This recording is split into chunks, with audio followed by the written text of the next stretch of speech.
Nous savons tous que la nature fait bien les choses. Si elle dote une créature d'une aptitude particulière, tout devrait logiquement bien se passer, n'est-ce pas? Eh bien, oui. Sauf que certains clichés d'animaux sauvages nous font nous demander si l'évolution n'est pas allée de travers. La disposition naturelle des serpents leur permet d'avaler une souris tout entière. Mais dans certains cas, cette formidable capacité peut se retourner contre eux. Et oui, les serpents peuvent en fait s'avaler eux-mêmes. Les chercheurs pensent qu'ils le font surtout en raison du stress, de la captivité, de la régulation des températures, de la faim ou de la maladie. Le serpent est complètement impuissant dans une telle situation et cela se voit. S'il ne reçoit pas d'aide à temps, ses propres sucs digestifs peuvent commencer à ronger la queue qu'il a avalée. Si tu surprends ton serpent de compagnie en train de faire cela, essaye de l'en empêcher ou emmène-le chez le vétérinaire. D'accord, mais qu'en est-il des crocs, me diras-tu? Un serpent venimeux est-il immunisé contre son propre venin? Si le serpent le digère, alors tout ira bien. C'est parce que l'un des principaux composants du venin sont les protéines. De plus, le venin est excrété par une glande qui se situe dans la bouche du serpent. Ainsi, quelle que soit la proie que le serpent mord, il y a de fortes chances qu'il en avale un peu. La seule façon pour un serpent de souffrir de son propre venin serait de se mordre directement dans un vaisseau sanguin. Dans un pareil cas, il aura la même réaction que n'importe quel autre animal. Tu t'es réveillé avec les cheveux en pétard? Regarde plutôt ce spécimen. Chris est un bélier mérinos australien qui est devenu une célébrité en 2015, après avoir été découvert dans la nature. Des fermiers l'ont tondu et en ont retiré près de 40 kg de laine. Lorsque l'animal a été retrouvé, il portait sur lui une toison de plus de 5 ans. Mais Chris appartenait à une race de moutons domestiques qui doivent être tondus régulièrement. Dans le cas contraire, l'animal court un grand risque de blessure et d'infection. La vie de ces petits choux dépend donc directement de leur passage chez le coiffeur. Parlons maintenant des cornes. Les bovins, les chèvres et bien d'autres espèces arborent fièrement cette coiffure fantaisiste, non seulement pour le style, mais aussi comme une arme en vue d'affrontements violents. Si tu demandes directement son âge à ce bélier, tu obtiendras sûrement un « pour réponse. Mais si tu veux en obtenir une plus précise, tu peux compter le nombre de cernes sur ses cornes. Le cercle le plus grand et le plus foncé marque généralement son 4e anniversaire, lorsque le bélier est suffisamment mûr pour s'accoupler. Bien que les cornes des animaux puissent sembler très résistantes, la plupart d'entre elles sont en fait constituées de kératine. Il s'agit de la même protéine que celle dont sont faits les cheveux et les ongles des humains. Les cornes ne cessent de pousser au fur et à mesure que l'animal vieillit, tout comme nos propres cheveux. Elles peuvent finir par se recourber pour prendre des formes vraiment extravagantes, ce qui fait que ces armes se retournent parfois contre leurs propriétaires. Voici à quoi ressemble la corne d'un mouton Wiltshire lorsqu'il est jeune. Mais au fil des ans, les cornes se recourbent le plus souvent devant le visage de l'animal. Si la plupart d'entre elles poussent de manière inoffensive, les cornes qui poussent vers l'intérieur peuvent finir par s'approcher dangereusement de la tête du mouton. C'est le cas de ce bélier qui n'a vraiment pas eu de chance, c'est le moins qu'on puisse dire. Sa corne a lentement poussé dans son propre crâne et finalement, cela ne s'est pas très bien terminé pour lui. Bien sûr, rien de tout cela ne serait arrivé dans une ferme, car les éleveurs auraient coupé ces cornes de manière préventive. Mais hélas, dans la nature, les animaux ne peuvent pas souvent profiter d'un coiffeur à domicile. C'est pourquoi ils utilisent des pierres et des branches pour frotter et raboter leurs cornes afin de les entretenir, de la même façon que les humains se coupent les ongles. Une génétique défectueuse n'est pas la seule cause de déformation des cornes. En effet, lorsque les mâles de ces espèces veulent s'affronter pour la domination, ils commencent à se battre pour montrer l'un à l'autre qui est le patron. Ces batailles peuvent entamer la structure des cornes et les faire pousser à des angles bizarres, voire dangereux. Plus la forme originale des cornes est fantaisiste, plus leur fracture peut s'avérer problématique. Ce pauvre coudou d'Afrique en est un exemple frappant. Heureusement, dans certains cas, la croissance illimitée d'une partie du corps peut être bénéfique pour l'animal. Il n'y a qu'à voir ses adorables sourires. Si tu te casses une molaire, ton dentiste te dira probablement que c'est irréversible et te proposera de la remplacer. Mais si un alpaga se casse les dents de devant, il lui suffit d'attendre un peu. Bien que ces animaux n'aient pas de dents du haut, leurs dents du bas poussent constamment tout au long de leur vie. Et lorsqu'elles sont trop longues, elles peuvent te donner la chair de poule. C'est pourquoi certains éleveurs préfèrent les tailler de temps en temps, tout comme les propriétaires d'animaux prennent soin des griffes de leurs chats ou de leurs chiens. Les lamas ressemblent tellement aux alpagas que de nombreuses personnes confondent ces deux espèces. Mais la principale différence entre les deux est que les dents de devant des lamas sont recouvertes d'émail. C'est pourquoi, contrairement à celles des alpagas, les leurs ne possèdent pas ce super pouvoir de croissance illimitée. Dommage pour eux. Contrairement aux cornes en kératine, les bois des cerfs sont entièrement constitués d'eau. En règle générale, seuls les cerfs mâles ont des bois. Il est très rare que les femelles puissent également en développer, en raison de leur propre équilibre hormonal. C'est l'équivalent pour le cerf d'une barbe sur une femme humaine, qui peut parfois apparaître en raison des diverses conditions physiques. Seuls les adultes acquièrent et perdent tour à tour leur bois chaque année, ce qui coïncide avec leur saison de reproduction. Au début, ces bois sont recouverts de velours, une peau protectrice parcourue de vaisseaux sanguins. Mais une fois que les bois sont complètement développés, le cerf se débarrasse du velours, tout comme les serpents se débarrassent de leur mue. Bien que ce processus ne fasse pas de mal au cerf, il peut sembler assez effrayant. Une fois que les nouveaux bois sont fin prêts, les cerfs commencent à se battre avec d'autres mâles pour attirer l'attention de ces dames. En général, les cerfs se privent de manger et de dormir tant que dure cette compétition. Et si tu t'es déjà demandé si les bois des deux cerfs pouvaient se coincer les uns dans les autres, la réponse est oui. Chaque cerf risque de se retrouver empêtré avec son propre rival au lieu de passer une nuit romantique avec la femelle convoitée. Ça, c'est pas de peau. De plus, tous les dommages subis par le cerf lors de cette parade peuvent influer sur la croissance des bois si certains nerfs sont endommagés. Et tout comme les cornes, les bois peuvent se développer selon des angles improbables en raison de défaillances génétiques. Certaines mutations peuvent même les rendre monstrueusement grands. Ce cerf malchanceux, par exemple, peut à peine bouger la tête sans perdre l'équilibre. Par ailleurs, si un cerf se casse une patte, son corps peut accélérer sa guérison en sacrifiant la matière osseuse et le sang de l'un de ses bois. Ainsi, celui-ci s'amincit et s'affaiblit. En parlant d'extension faciale, nous ne pouvons pas faire l'impasse sur les défenses. Voici le babirusa, originaire d'Indonésie. Cet ancien sanglier est apparu il y a plus de 35 000 ans. Il est facile de confondre ces énormes défenses avec des cornes. Mais il s'agit en fait de canines supérieures. Elles ont tendance à percer la peau de la face du sanglier à mesure que celui-ci grandit. Les scientifiques pensent que ces défenses intimidantes ont évolué pour protéger les yeux et la gorge lors des combats avec d'autres mâles pendant la saison des amours. Mais cette conception ne semble pas très judicieuse. Si un sanglier mâle ne rabote pas régulièrement ses défenses, celles-ci peuvent bien finir par se recourber dans son propre crâne, ce qui peut l'aveugler ou bien pire encore. Et si je te disais que les sabots pouvaient pousser de manière incontrôlée, tout comme les bois et les cornes, il a fallu des millions d'années à l'évolution pour transformer l'os de l'orteil central du pied des animaux en sabots. Et tout comme les ongles de pied, ils ont tendance à pousser et à s'enrouler dans des formes inquiétantes s'ils ne sont pas coupés régulièrement. Lorsque les ânes ou les chevaux n'ont pas la possibilité d'user leurs sabots naturellement en marchant sur des surfaces dures, ils tendent à pousser de façon excessive. Les animaux marchent alors sur la pointe des pieds et leurs tendons s'en trouvent trop étirés, ce qui peut entraîner des douleurs ainsi qu'une perte osseuse. En bout de compte, ils peuvent perdre la capacité de marcher. Ainsi, si tu croises un cheval aux sabots recourbés, pense à appeler un professionnel pour qu'il lui fasse une manucure d'urgence. L'une des questions les plus singulières que l'on puisse se poser sur le monde sous-marin est sans doute la suivante. Un poisson peut-il se noyer dans l'eau ? Eh bien oui, c'est possible. Bien que les branchies soient un don étonnant de la nature, de nombreux facteurs peuvent priver un poisson d'une respiration saine. Lorsque la teneur en oxygène de l'eau est trop faible, les poissons commencent à suffoquer. Mais cela se produit très rarement dans la nature. Le manque d'oxygène apparaît généralement dans les aquariums qui ne sont pas lavés et réapprovisionnés assez souvent. En outre, les parasites, les maladies et un déséquilibre général des composants de l'eau peuvent entraîner la noyade des poissons. Allez, c'est tout pour aujourd'hui. À la prochaine fois. L'une des croyances populaires les plus répandues est que la souris aime le fromage.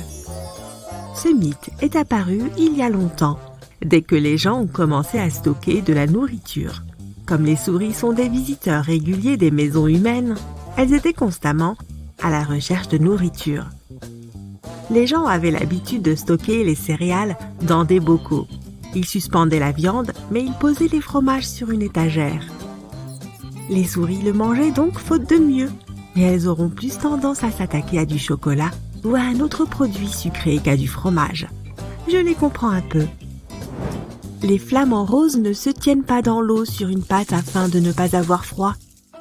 C'est juste une façon plus simple de fournir moins d'efforts. C'est épuisant pour nous de nous tenir sur une jambe, mais pour eux, c'est la position la plus stable qui soit compte tenu de leur anatomie. Cette pose ne nécessite aucun travail musculaire. L'une des croyances les plus répandues est que les autruches enfouissent leur tête dans le sol quand elles ont peur. Avant, les savants pensaient que les autruches n'étaient pas très intelligentes, puisqu'elles cachaient leur tête sans se rendre compte que le reste de leur immense corps restait visible aux yeux de tous. En fait, les autruches le font lorsqu'elles veulent avaler du sable et des cailloux pour stimuler leur digestion, ou simplement pour retourner les œufs qu'elles ont pondus dans leur nid. Et techniquement, elles n'enterrent même pas leur tête, mais la reposent près du sol. Si elles mettaient la tête dans le sable, les pauvres bêtes ne pourraient plus respirer. Et il n'y a aucune raison de penser que l'autruche est peureuse. Comme bien d'autres animaux, elle s'enfuira si elle sent un danger arriver, ou bien elle saura se défendre. Quelle est selon toi la plus grande chose qu'une baleine bleue puisse avaler? Je parle bien du plus gros animal ayant jamais vécu sur notre planète. Elle peut mesurer jusqu'à 30 mètres de long et peser 200 tonnes. Son cœur est aussi gros qu'une voiture et sa langue peut peser aussi lourd qu'un éléphant. On imagine facilement une baleine bleue en train d'avaler des voitures, des gens et même des petits bateaux, mais c'est faux. La plus grande chose qu'elle puisse réellement avaler est un pamplemousse. Sa gorge peut laisser passer la taille d'une petite assiette à salade. Les baleines se nourrissent de petits poissons, de plancton et de crustacés. Donc, elles n'ont pas besoin d'une immense gorge. En revanche, nous ne pourrions pas survivre au suc gastrique d'une baleine bleue. Il nous achèverait en 15 secondes. C'est à peu près le temps que l'on pourrait passer dans l'espace en combinaison. Les dromadaires ne stockent pas d'eau dans leurs bosses. Ces animaux peuvent résister à des conditions extrêmes. S'ils peuvent survivre en ne buvant qu'une fois tous les 8 à 10 jours, ce n'est pas parce qu'ils ont une réserve secrète dans le dos, mais parce que lorsqu'ils boivent, ils peuvent avaler près de 200 litres d'eau d'un coup. Cela reconstitue 30% de leur poids corporel, soit la quantité qu'ils peuvent perdre par déshydratation. Ils perdent donc beaucoup d'eau, mais en regagnent vite. Leur bosse est en fait un stock de graisse. L'oxygène que les dromadaires inhalent pourrait leur faire perdre trop d'eau car celle-ci s'évapore dans les poumons. En revanche, ils utilisent leur graisse comme source nutritionnelle d'énergie. Ceci les aide à survivre dans les régions arides et en période de pénurie. Le fourmilier n'aspire pas vraiment les fourmis avec son long museau. Cet animal géant a une très longue langue qui peut mesurer jusqu'à 60 cm de long. Elle a la forme d'un spaghetti et est recouverte de crochets épineux et de salive collante qui piègent les fourmis. Il peut la sortir jusqu'à 160 fois par minute, ce qui signifie qu'il peut manger jusqu'à 20 000 insectes en une seule journée. Il ouvre les fourmilières à l'aide de ses griffes, puis il finit le travail avec sa langue. Il n'a pas de dents, donc il avale son repas tout rond. Le cinéma a pu te donner un faux sentiment de sécurité en ce qui concerne les dinosaures. Rester immobile face à un T-Rex ne te sauvera pas. Prétendre que le roi des dinosaures avait une très mauvaise vue n'est qu'un mythe. Il voyait aussi bien que les rapaces d'aujourd'hui. Il avait une excellente perception de la profondeur, une capacité présente chez les aigles et les faucons actuels. Et même si par miracle, il ne te voyait pas ou s'il pensait que tu n'es qu'un petit arbuste parce que tu restes immobile, sache qu'il avait aussi un très bon odorat. Donc, la meilleure option serait de courir car le T-Rex n'est pas aussi rapide que ce que pensaient les scientifiques qui estimaient sa vitesse de pointe à 50 km/h. Au vu de son anatomie, il pouvait à peine atteindre les 20 km/h. Courir plus vite lui aurait causé de graves lésions osseuses. Mais cela ne l'a pas empêché de régner sur le monde animal, car beaucoup de dinosaures étaient plus lents que lui. Il n'avait donc aucun mal à se nourrir. Une autre idée reçue affirme que les hiboux peuvent faire tourner leur tête à 360 degrés. Leur angle de rotation est limité à 270 degrés dans chaque direction, ce qui leur offre une amplitude de mouvement de 540 degrés. Ne t'inquiète pas si tu touches les ailes d'un papillon. Il ne perdra pas sa capacité à voler. Il survivra malgré les idées reçues. Les ailes des papillons ont des écailles. Quand on les touche, certaines peuvent se détacher, mais ce n'est pas forcément grave, car elles se détachent aussi naturellement. C'est d'ailleurs grâce à ces écailles que les papillons peuvent parfois s'échapper s'ils sont coincés dans une toile d'araignée. Le mythe suivant a inspiré de nombreux films, livres et séries. Mais non, les loups ne hurlent pas à la lune. Ils hurlent surtout la nuit, c'est vrai, mais uniquement parce que c'est la période où ils sont le plus actifs. Ils lèvent la tête en le faisant, car cela aide le son à se propager. Les autres loups peuvent aussi les entendre jusqu'à une distance de 10 à 15 km. C'est d'ailleurs pour cela qu'ils hurlent, pour communiquer entre eux. Ils émettent des sons spécifiques à chaque situation, comme par exemple pour aider un loup qui a perdu sa meute à retrouver son chemin. La lune n'a donc rien à voir avec ça. On dit que les girafes n'ont besoin que de 30 minutes de sommeil par jour. C'est faux. Elles dorment environ 4h30 par jour.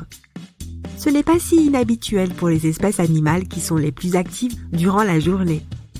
Des études ont aussi démontré que les girafes s'allongeaient pour dormir moins de 11 minutes à chaque fois. Beaucoup de gens pensent que les taupes sont aveugles. En fait, ces petits mammifères fouisseurs voient, mais leur vue est très faible, car elle leur sert juste à reconnaître la lumière. Elles sont aussi daltoniennes. Lorsqu'elles cherchent de la nourriture dans l'obscurité du sous-sol, ces créatures se fient surtout à leur toucher et à leur odorat. Leur sens du toucher est très développé et leur permet de ressentir les vibrations du sol. Cela les aide à éviter le danger ou à trouver plus facilement leur repas, qui est composé de 1000 pattes, de vers et d'autres invertébrés.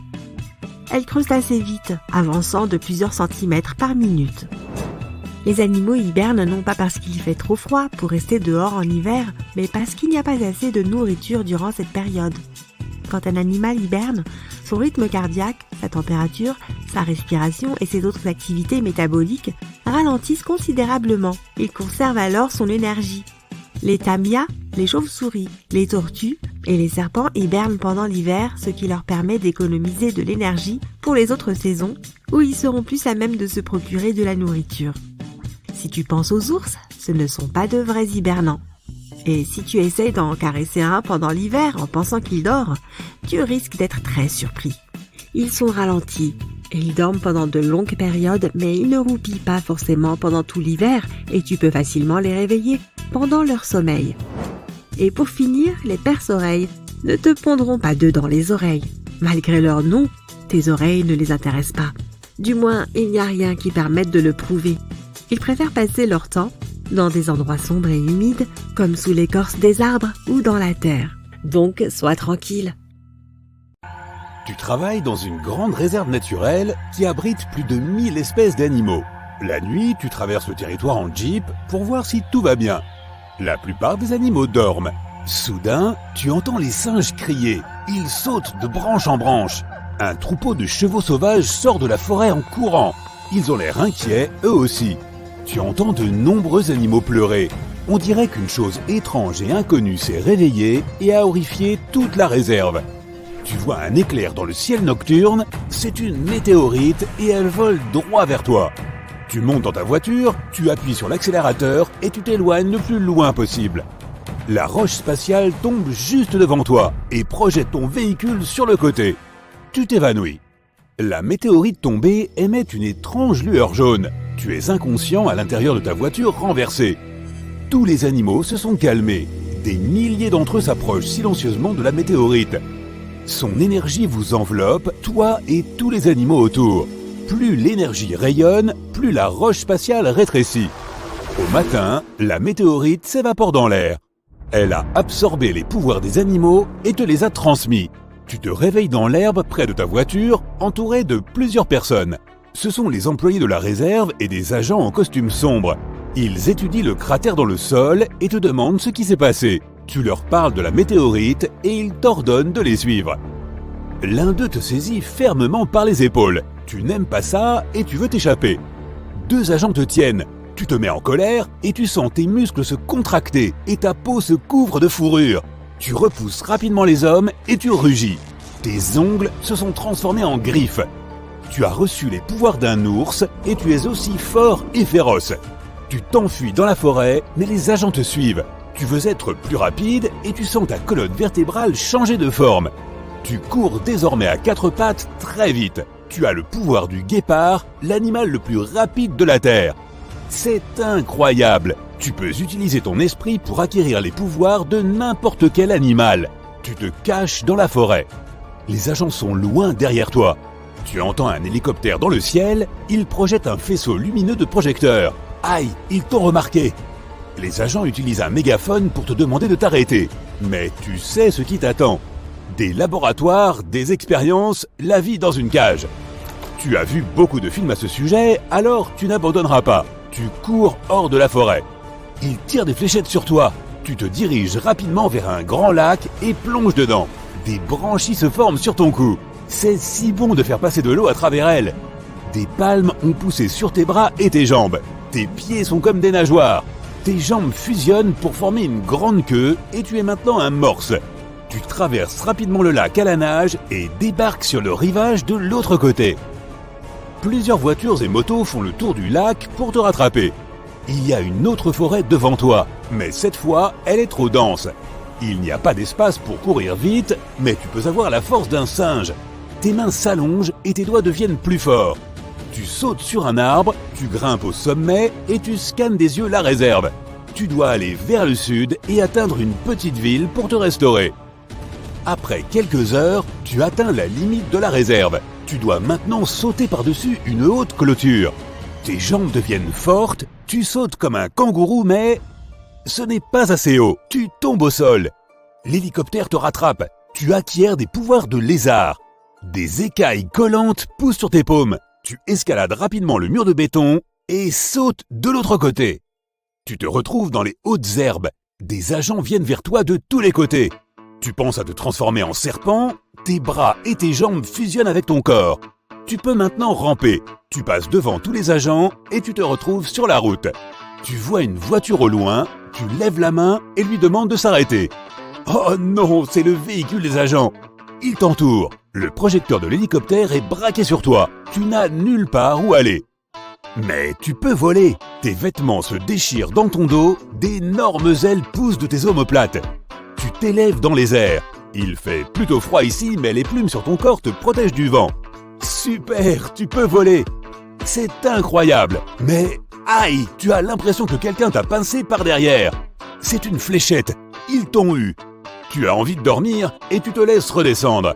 Tu fais un atterrissage brutal près d'une petite maison en bois. Des agents courent vers toi. Tu acquiers les pouvoirs d'un autre animal et tu t'évanouis. Les agents fouillent la maison mais ne te trouvent pas. Peut-être que la fléchette avec le somnifère n'a pas fonctionné sur toi. Après quelques minutes, ils repartent. Pendant ce temps, tu dors paisiblement contre le mur de la maison. À la dernière seconde, tu as réussi à acquérir des pouvoirs de caméléon. Tu as fusionné avec le mur et es devenu invisible. Tu dors encore quelques heures. Le soleil se lève. Une Jeep rouillée s'arrête dans la cour. Un vieil homme et un chien en sortent. Le chien court vers toi et commence à te lécher le visage. Le vieil homme se rend compte qu'il y a une personne invisible devant lui. Tu reprends tes esprits et tu racontes au vieil homme ce qui t'est arrivé. Il te donne de la nourriture et des vêtements propres. Tu le remercies et tu t'en vas. Maintenant, tu dois quitter le pays le plus vite possible. Tu penses à te transformer en chauve-souris. Des ailes palmées poussent dans ton dos et tu as des crocs. Tu voles sans rien voir. Ta vue s'est détériorée, mais ton ouïe est tout simplement fantastique. Tu as un pouvoir d'écolocation et tu peux émettre des ultrasons à haute fréquence. Quelque part au loin, tu entends le cri d'une personne familière. Oh non, c'est le vieil homme. Les agents l'ont attrapé. Tu fais demi-tour et voles directement vers la maison. L'un des agents te voit. Il hurle de terreur. Tu atterris et te transformes en rhinocéros.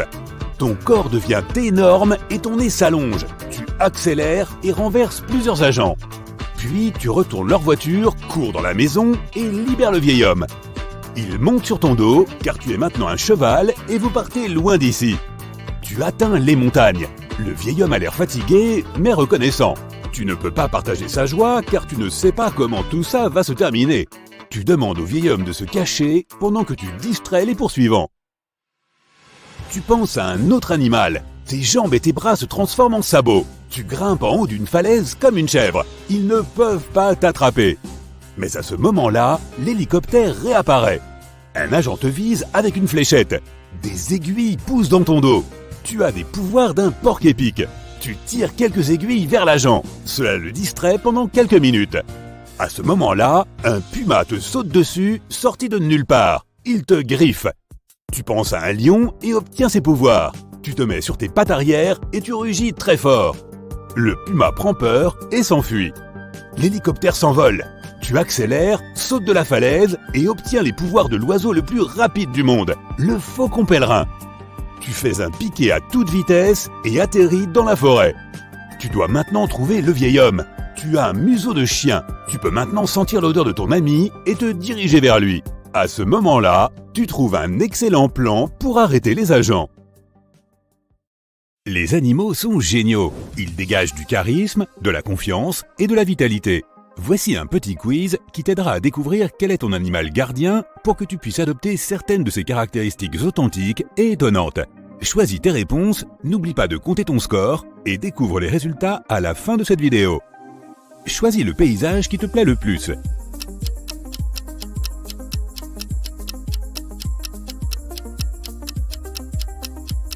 La savane africaine, ajoute 2 points à ton score. Si tu as choisi ces magnifiques fleurs tropicales, ajoute 3 points à ton score. Les montagnes enneigées, ajoute 0 points.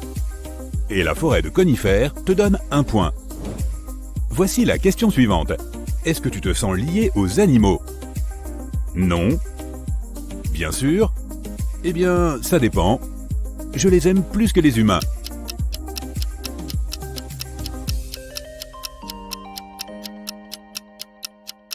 L'option A ajoute 1 point à ton score. Si tu as choisi B, ajoute 3 points à ton score. La réponse C rapporte 2 points et D te rapporte 0 points. Comment te décrirais-tu? Intelligente, belle, chanceuse, travailleuse.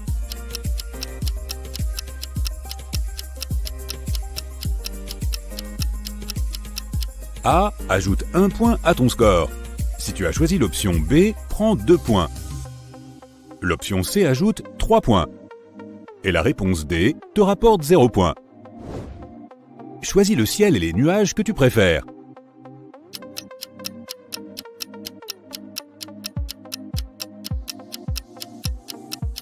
Ce délicat lever de soleil te rapporte 3 points.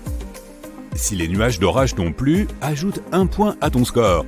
Les amoureux des couchers de soleil romantiques obtiennent 2 points. Et le ciel nocturne étoilé te rapporte 0 points. Que fais-tu si tu vois une araignée dans ta maison? Je crie et je m'enfuis de la maison. Rien, je laisse tomber. Je prends une photo. Je lui donne un nom et nous devenons les meilleurs amis.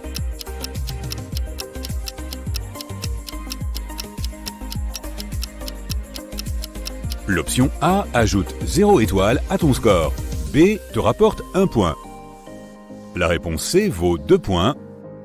Et D te rapporte 3 points. Quel goût préfères-tu le plus? Salé, sucré, épicé, neutre.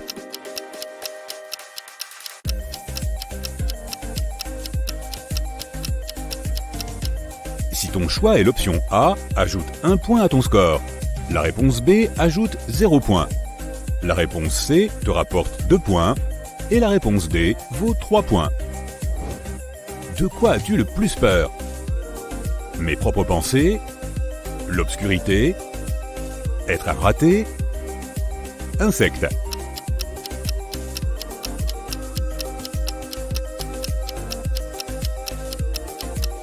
La carte A te rapporte 1 point. L'option B ajoute 2 points à ton score. Si tu as choisi C, ajoute 3 points à ton score. Et la réponse D te rapporte 0 points. As-tu l'impression d'être un leader? Non, mais qui d'autre va s'y coller si ce n'est pas moi? Jamais, c'est le pire métier du monde. Toujours, j'aime tout contrôler. J'aimerais avoir assez de courage.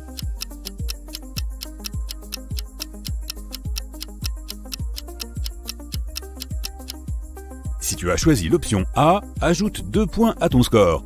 L'option B te rapporte 1 point. L'option C vaut 3 points. Et la réponse D te rapporte 0 points. Si nous demandions à ton meilleur ami de te décrire en un seul emoji, lequel serait-ce? Celui qui rit, celui qui pleure, poker face, un cœur.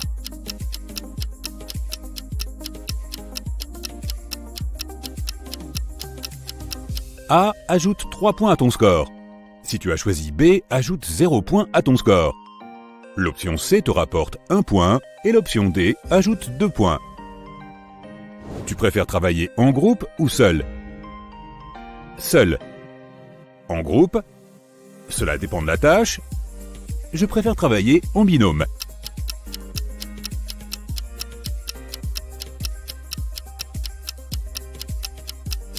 tu as choisi l'option A, ajoute 3 points à ton score.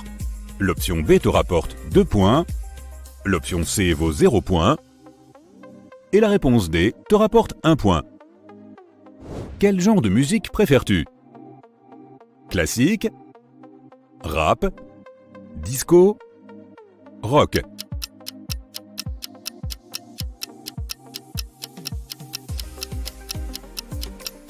A ajoute 0 points à ton score. B te rapporte 3 points. L'option C ajoute 2 points. Et D te rajoute 1 point. Si tu pouvais réaliser un seul de tes vœux, lequel choisirais-tu? Être immortel? Devenir super beau? Devenir super riche? Pouvoir rendre toutes les créatures de l'univers heureuses?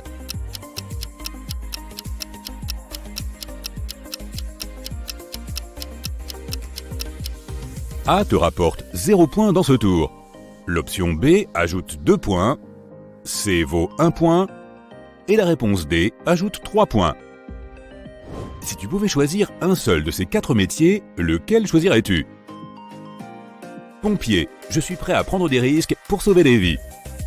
Créatrice de mode, rendre les gens beaux est ma passion. Pilote, voler me fait sentir tellement libre. Chef, préparer de la nourriture me rend toujours heureux.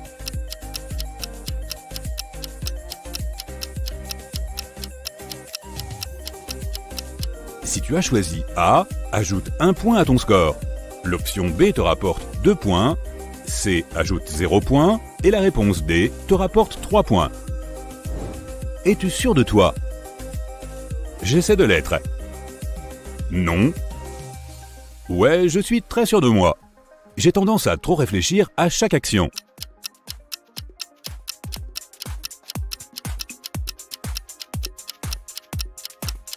Si tu as choisi l'option A, ajoute 3 points à ton score. L'option B te rapporte 1 point, C ajoute 2 points et la réponse D te rapporte 0 point. Que fais-tu habituellement lorsque tu te sens contrarié? Parler avec mon psy. Aller à l'extérieur et pratiquer un sport. Écouter de la musique. Faire du shopping.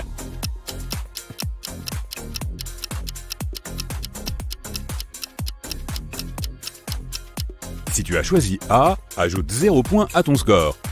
L'option B te rapporte 1 point, C coûte 3 points et la réponse D te rapporte 2 points.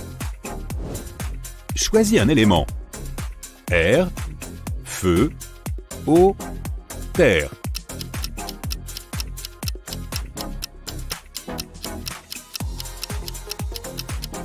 Si tu as choisi A, ajoute 0 points à ton score. L'option B ajoute 2 points. L'option C vaut 3 points. Et la réponse D te rapporte 1 point. Tu t'entends bien avec ta famille? Pas vraiment, je me débrouille tout seul. Ouais, je ne peux pas imaginer ma vie sans eux. Nous partageons des intérêts similaires. Disons que j'attends toujours mon invitation à l'école de magie.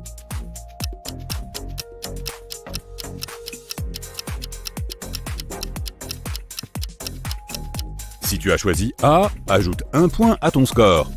L'option B te rapporte 2 points, C ajoute 3 points, et la réponse D te rapporte 0 point. Choisis un vêtement.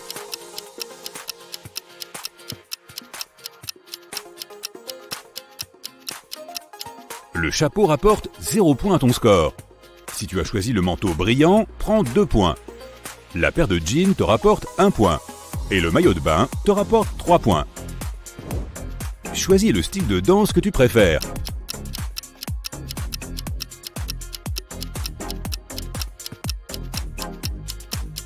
Les danseurs de ballet rapportent 0 point à ton score. Le danseur contemporain te rapporte 3 points.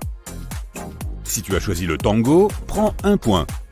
Et le carnaval brésilien te rapporte 2 points. Lequel te représente? Sympathique, drôle, gentil. Modeste, loyal, digne de confiance. Insouciant, aventureux, spontané. Magnifique, magnifique, magnifique.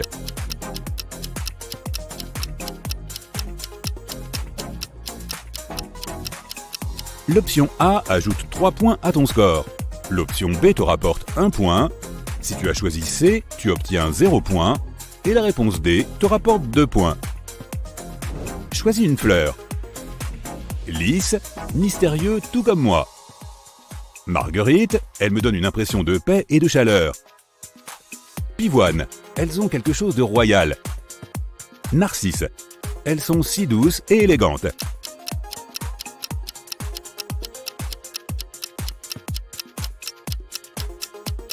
La carte A ajoute 1 point à ton score. L'option B te rapporte 3 points. Si tu as choisi C, prends tes 2 points. Et la réponse D te rapporte 0 points. Quel animal de compagnie préfères-tu avoir? Chat? Chien? Oiseau? Iguane, évidemment.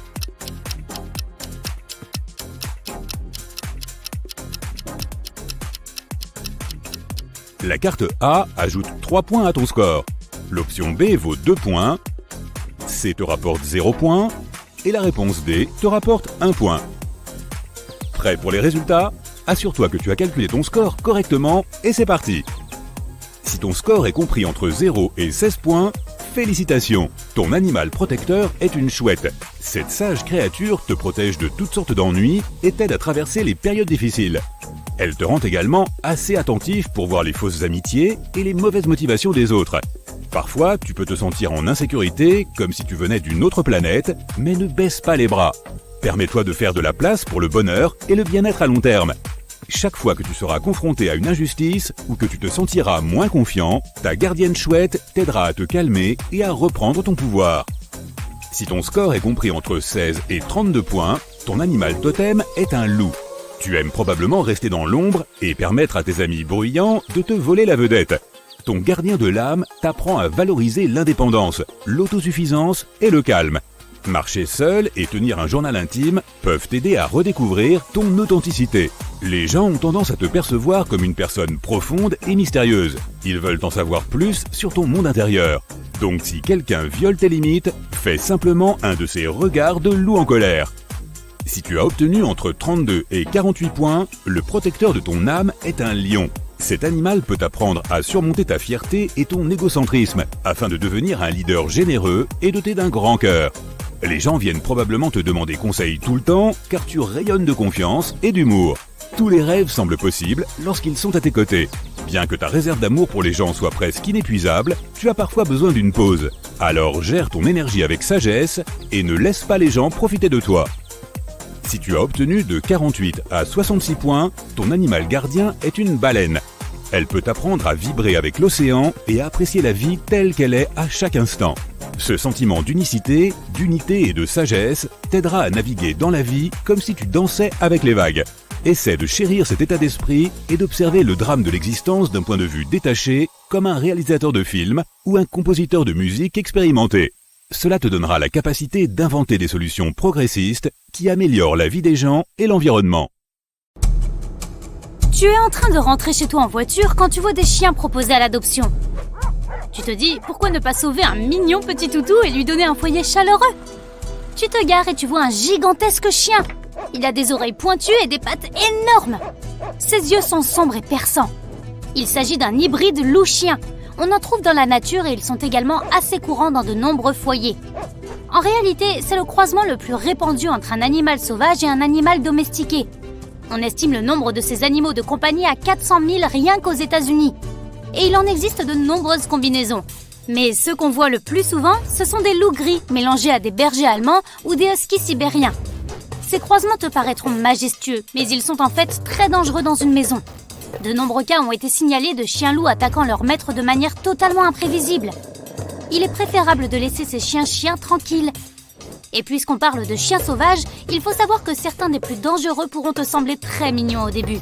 Mais fais attention si tu en croises un, car il te poursuivra. On dit qu'ils sont les rois d'Australie. Tu l'as deviné, je parle du dingo. Ces animaux existent depuis des centaines d'années en Asie du Sud-Est et en Australie. Leur couleur, brun doré, leur permet de se fondre dans leur environnement, ce qui les rend encore plus dangereux lorsqu'ils rôdent à la recherche d'une proie. Et c'est comme avec les loups, de nombreux dingos sont croisés avec des chiens domestiques pour créer un hybride dingo-toutou. Oui, j'ai bien dit ça. Le résultat te semblera peut-être adorable, mais ne te fie pas aux apparences. Il s'agit d'un animal sauvage qui chasse en meute et qui est sans pitié, même pour les humains. Savais-tu qu'il y a des gens qui ont des serpents venimeux chez eux? Tout le monde ne peut pas manipuler ces animaux car ils nécessitent une attention et un soin très particuliers. Aux États-Unis, ils ne sont pas autorisés partout. Bien sûr, il peut être assez cool de frimer avec son serpent devant un groupe d'amis lors d'une fête. Mais les statistiques montrent qu'il y a au moins 10 000 morsures de serpents par an aux États-Unis et que certaines sont causées par des animaux de compagnie. Les professionnels de la manipulation des serpents s'équipent d'instruments très spécifiques lorsqu'ils les extraient d'endroits où ils ne devraient pas être. Alors en avoir un chez soi représente un risque assez grand. De plus, de nombreux serpents venimeux sont considérés comme menacés et ils ne devraient pas vivre parmi les humains, sauf dans les cas où ils doivent être soignés. Lorsqu'ils présentèrent cet animal pour la première fois à la communauté scientifique, ces découvreurs le décrivirent comme un mélange de canard, de castor et de loutre, ayant la taille d'un chat domestique et pondant des œufs. Pardon ? Les savants abasourdis ne purent que considérer l'ornithorynque comme une fiction, jusqu'à ce qu'ils le voient de leurs propres yeux. Mais aussi mignon soit-il, ce mammifère bizarre est en fait venimeux. Sur les chevilles de ses pattes arrière palmées, il y a des éperons qui leur permettent de se défendre et d'échapper au danger. Comme tu peux l'imaginer, avoir chez soi un castor venimeux à bec de canard n'est pas exactement recommandé, même s'ils sont adorables quand ils sont bébés. Les ornithorynques sont extrêmement difficiles à entretenir et il leur faut énormément de place pour nager et gambader. Ils sont très pointilleux sur leur alimentation et peuvent se montrer assez agressifs quand on les manipule, mais ils pourraient faire de bons agents secrets. Posséder un chat ne pose généralement pas de problème, sauf s'il s'agit d'un serval.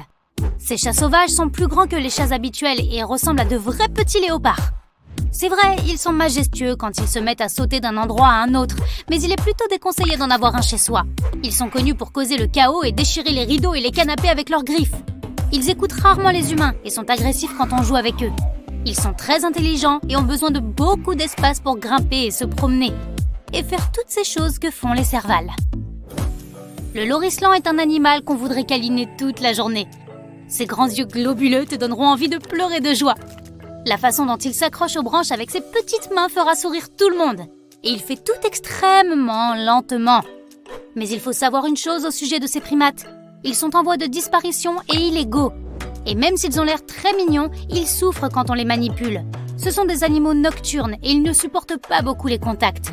Et puis, il faut aussi savoir qu'ils sont venimeux. Ce sont les seuls primates au monde dont la morsure est toxique et ils peuvent faire très mal. Mais tu n'as pas trop à t'inquiéter, tu cours certainement plus vite qu'eux. Les koalas, eux aussi, aiment grimper dans les arbres et manger. Mais il est absolument déconseillé d'en avoir un chez soi. Ces animaux sont très protecteurs de leurs petits et se montreront agressifs s'ils se sentent menacés. Les premiers colons d'Australie les appelaient ours koalas, mais ils n'ont rien à voir avec les ursidés. Ce sont des marsupiaux, ce qui veut dire qu'ils sont apparentés aux kangourous et aux wombats. Et comme les kangourous, ils sont dotés de poches dans lesquelles leurs bébés grandissent. Ils ont des pouces opposables comme les primates et les humains pour s'agripper aux branches et grimper. Essayer de domestiquer ces animaux ne marchera pas et leur alimentation est la raison principale pour laquelle ils ne peuvent pas vivre avec les humains. Pour survivre, ils ont besoin de feuilles d'eucalyptus spéciales, celles qui poussent dans les forêts. On ne peut donc pas les éloigner des vastes étendues boisées. Un animal qui ressemble à un opossum de la taille d'une main est doté d'ailes, mais de quoi s'agit-il donc? Non, pas d'une chauve-souris, mais d'un phalangé volant. Et ce ne sont pas vraiment des ailes, donc techniquement ils ne peuvent pas voler. Les chauves-souris sont toujours les seuls mammifères ailés au monde. Ces marsupiaux possèdent en réalité une épaisse couche de peau qui s'étend de leurs pattes antérieures à leurs pattes postérieures et qui leur permet de planer. Leur queue de fourrure épaisse les aide à se diriger. Et même s'ils peuvent ressembler à de mignons super-héros, ils n'ont rien à faire à l'intérieur avec des gens. Ce sont des animaux nés pour vivre dans de grandes familles avec leurs semblables. Lorsque les humains en font des animaux de compagnie, ils en ont généralement un ou deux chez eux. Et ces créatures ont besoin d'arbres pour grimper et planer. Sans compter que les phalangés volants sont nocturnes et dorment toute la journée pour être actifs toute la nuit. Ce qui n'est pas le cas des humains, sauf si tu es une chouette. Et puisqu'on parle de ces sympathiques créatures nocturnes, les chouettes ne doivent pas non plus être gardées dans des cages ou dans des granges. Nous avons tous rêvé qu'une chouette nous apporte une lettre par la fenêtre quand nous étions plus jeunes, mais cela ne signifie pas que ces animaux sont des créatures magiques que l'on peut avoir chez soi et domestiquer. Pour commencer, les chouettes sont des animaux solitaires et, contrairement à de nombreux autres oiseaux, elles sont étrangères à la mentalité de groupe. C'est pourquoi elles ne s'habituent pas à avoir de la compagnie et à être câlinées toute la journée. Et si tu décides quand même d'avoir une chouette chez toi, alors tu peux dire adieu à tes meubles. Les chouettes ont besoin d'espace pour voler et faire des choses de chouettes. Ainsi, tes rideaux, tes oreillers et tes étagères ne seront pas épargnés. Et comme ce sont des animaux nocturnes, les chouettes ont tendance à faire la fiesta la nuit, quand tout le monde dort. Quant aux hérissons, ils pourront te paraître de parfaits animaux de compagnie à avoir chez soi, mais il faut attendre à quelques inconvénients. Bien qu'ils soient absolument adorables, leurs piquants peuvent s'avérer dangereux et causer un grand nombre de blessures quand on les manipule mal ou quand ils se roulent en boule pour se protéger. Et ce sont des créatures solitaires qui apprécient peu la présence d'autres hérissons ou de toute créature qu'ils jugeraient menaçante. Et comme la plupart des solitaires, les hérissons sont nocturnes et aiment les virer en solo. Alors si tu adoptes un jour l'une de ces boules piquantes, assure-toi qu'elle dispose de beaucoup d'espace pour se promener quotidiennement. Avec sa queue annelée et sa couleur brun rougeâtre, ces boules de poils font les meilleurs compagnons de câlins qui soient. Qui peut résister à la douceur du panda roux ? Et non, il n'est pas apparenté au panda géant, mais il est quand même tout aussi mignon. Mais voilà, tu vas être déçu, il vaut mieux laisser ces créatures tranquilles. On les trouve dans les denses forêts tropicales d'Asie du Sud-Est, et ils ne peuvent pas vivre en captivité. Et tout comme les chats, ils ont des griffes acérées qui redécoreraient rapidement ton intérieur. Et pas dans le bon sens du terme. Lorsqu'ils se sentent menacés, ils dégagent une odeur nauséabonde qui leur permet d'échapper au danger. Moi aussi! Et bien que leurs grandes oreilles touffues les rendent encore plus irrésistibles, il est vivement conseillé de les laisser vivre en paix. Si pour une raison quelconque tu décides de réveiller un panda géant endormi ou de le câliner, n'oublie pas que c'est une mauvaise idée. Même les gros chats intrépides, comme les panthères des neiges, n'hésitent pas à déranger les pandas dans la nature. Ceux que tu vois au zoo ne sont peut-être pas très actifs, mais ils ont quand même une mâchoire massive qui peut infliger une morsure puissante. Leur énorme faux pouce leur permet de bien saisir leurs ennemis. La chose la plus déroutante chez le léopard de mer est sa bouche, qui semble toujours souriante. Mais ce sont en fait des animaux plutôt agressifs et des chasseurs solitaires efficaces. Ils aiment jouer au chat et à la souris avec leur nourriture, qui comprend des pingouins, des poissons, des calmars et même des phoques plus petits. Il n'y a pas si longtemps, un phoque léopard a même traîné un biologiste marin sous l'eau. Arrête de jouer avec ta nourriture. Les fourmiliers se nourrissent d'insectes, d'agrumes et d'avocats. Attention, ils n'ont pas de dents, ont une mauvaise vue et une mauvaise ouïe. Un peu comme mon oncle Jean-Michel. Ils ne sont pas agressifs et restent loin des gens. Mais si les humains marchent sur leurs traces, les fourmiliers peuvent devenir féroces et se battre. Ils se mettent sur leurs pattes arrière, utilisent leur queue pour s'équilibrer et attaquent avec leurs griffes qui sont assez fortes pour blesser un jaguar ou un Land Rover. Les alpagas duveteux peuvent sembler affectueux, mais ils ont toujours des moyens de se défendre. Ils peuvent cracher jusqu'à 3 mètres et il est préférable d'éviter que cette substance ne se retrouve dans les yeux car elle contient de l'acide gastrique et de l'herbe mâchée. Ils peuvent mordre avec leurs dents de combat acérées qui se trouvent à l'arrière de leur bouche. Et ils ont aussi des orteils souples pour donner un bon coup de pied à leurs ennemis. Ils ne peuvent pas vraiment faire plus de dégâts que ce que tu pourrais obtenir dans une bagarre avec un enfant, mais il vaut mieux ne pas les contrarier. Il y a 3 choses qui font ressortir le mauvais côté d'un diable de Tasmanie. Quand il y a un prédateur à proximité, quand ils sont en compétition pour un partenaire, et quand ils protègent leur repas. Bugs Bunny aussi, mais c'est un dessin animé. Ces types se nourrissent normalement d'insectes, d'oiseaux, de grenouilles et de poissons, et ils préfèrent les fouilles à la chasse. Mais si tu t'introduis dans leur maison pour une raison quelconque, prépare-toi à une morsure douloureuse. Leurs dents sont assez fortes pour ronger à travers les os. Les éléphants sont si intelligents qu'ils comprennent les sentiments des autres éléphants. Et ils essaient même de s'entraider. Ils peuvent aussi se venger des gens qui les ont contrariés. Les éléphants bloquent parfois les routes et se montrent dans les villages des gens qui ont été méchants avec eux. Les éléphants mâles sont particulièrement agressifs quand ils se battent pour les femelles. Fais attention à ces énormes pattes, elles peuvent vraiment faire des dégâts. Tu ferais mieux de préparer ta trompe. Les poissons globes peuvent gonfler jusqu'à plusieurs fois leur taille normale pour se protéger des prédateurs. Mon beau-frère peut le faire aussi. Je plaisante. La plupart des animaux ne devraient pas essayer de les manger de toute façon. Il y a assez de poissons en eux pour achever 30 personnes. Et il n'y a pas d'antidote. Alors si tu es seul, tu devrais inviter des amis pour répandre le poison. Non, je deck. Les cygnes ont tendance à considérer les humains comme le plus grand danger pour leur foyer et leur famille. Les cygnes mâles sont particulièrement agressifs pendant la saison de nidification printanière d'avril à juin. Lorsque les kayakistes, les rameurs ou les pêcheurs s'approchent trop près de leur nid, les cygnes se mettent à siffler et à battre des ailes. Si tu ne fais pas attention à ces signaux d'avertissement, le cygne peut même essayer de retourner ton bateau. Les dauphins sont la seule espèce sur la planète, à part les humains, qui peut prendre la vie d'une autre créature sans raison logique. Les mâles s'attaquent parfois aux femelles ou même aux bébés dauphins, et ils ne le font pas pour se nourrir. Si un dauphin en colère te prend en chasse, tu n'as aucune chance de le semer à la nage. Ils peuvent se déplacer à une vitesse de 32 km/h. La vitesse de pointe du nageur olympique Michael Phelps n'est que de 10 km/h. Il ne peut donc pas t'aider. Les loris-lans sont les seuls primates venimeux au monde. Ils portent du poison dans leurs coudes. Il est transféré dans leur bouche pendant le toilettage pour protéger leur bébé. De plus, ils effraient les prédateurs tels que les pythons et les faucons-aigles en utilisant des marques spéciales qui montrent à quel point ils sont redoutables. Si un loris-lan mord une personne qui se retrouve sur son territoire ou l'agace, il peut en résulter des éruptions cutanées, un choc anaphylactique ou bon, tu sais, pire encore. Malgré leur poids massif et leur corps maladroit, les hippopotames peuvent courir beaucoup plus vite que les humains. Et ils ont des dents beaucoup plus aiguisées. Si tu les gênes dans leur course vers le point d'eau, leur agressivité s'en ressent. Mais avant de t'attaquer, ils te donneront quelques signes d'avertissement. Si tu vois un hippopotame bâiller ou faire un bruit qui ressemble à un rire, cela signifie qu'il est sur le point de s'énerver. C'est assez déroutant, pas vrai? Les pieuvres à anneaux bleus sont vraiment minuscules, mais leur venin est 1000 fois plus puissant que le cyanure. Elles l'utilisent normalement pour chasser les crevettes, les crabes et les petits poissons. Si cette créature se sent menacée, elle fait clignoter ses anneaux bleus en guise d'avertissement. Si tu ne fais pas attention, elle peut te mordre. Tu ne remarqueras peut-être pas la morsure elle-même, mais quelques minutes plus tard, tu constateras sans doute plusieurs des symptômes.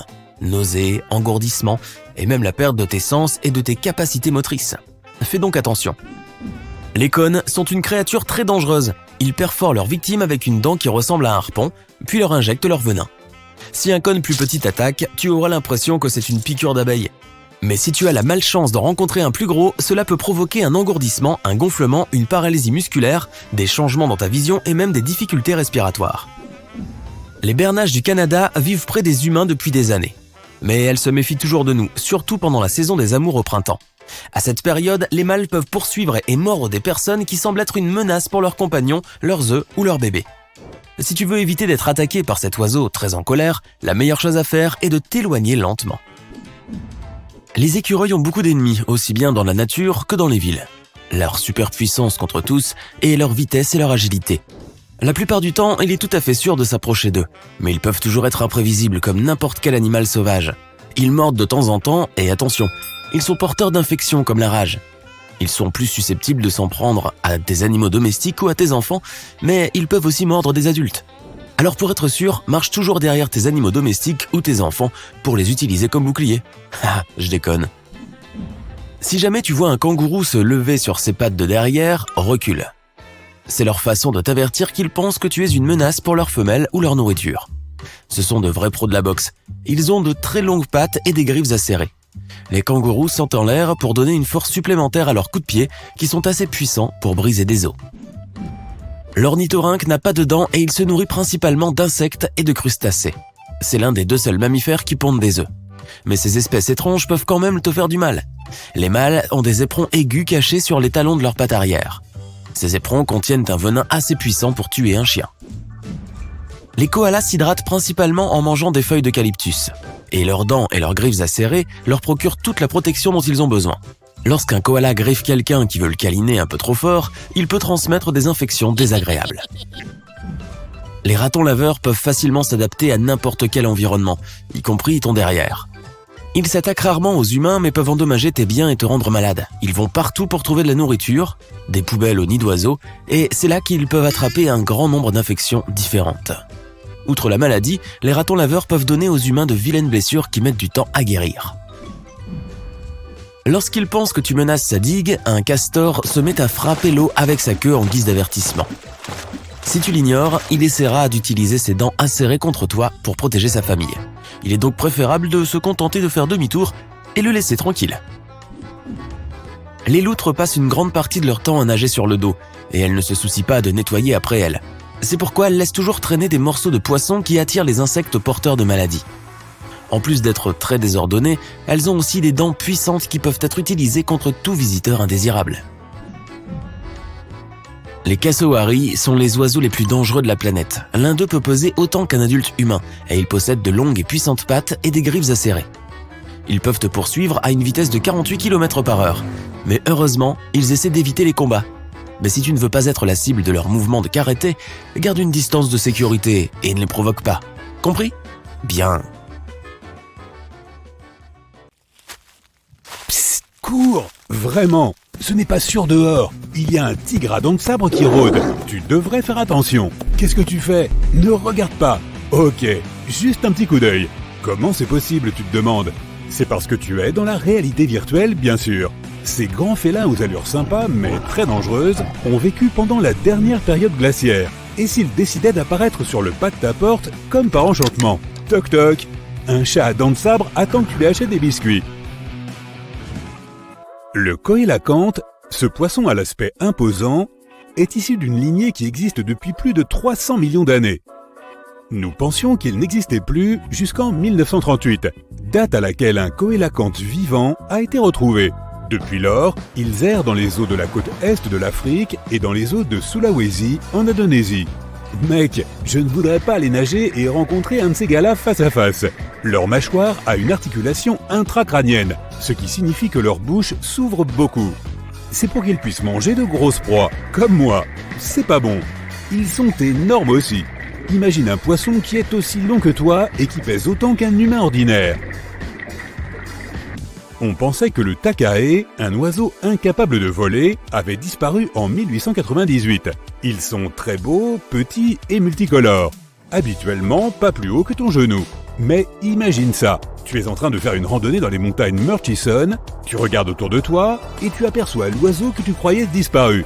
Mais ils sont là, plus heureux que jamais, en train de survivre et de se rafraîchir. Une colonie entière de takae a en effet été trouvée 50 ans seulement après qu'ils aient été déclarés éteints. Bon travail, petits oiseaux! Un chien qui chante, tu en as déjà entendu parler? Riley chante parfois quand il s'ennuie ou qu'il a faim, mais ceux-là sont de vrais artistes. Les chiens chanteurs de Nouvelle-Guinée. Ils ont été récemment découverts à l'état sauvage pour la première fois en 50 ans. Pourtant, ils n'ont jamais été complètement éteints au départ.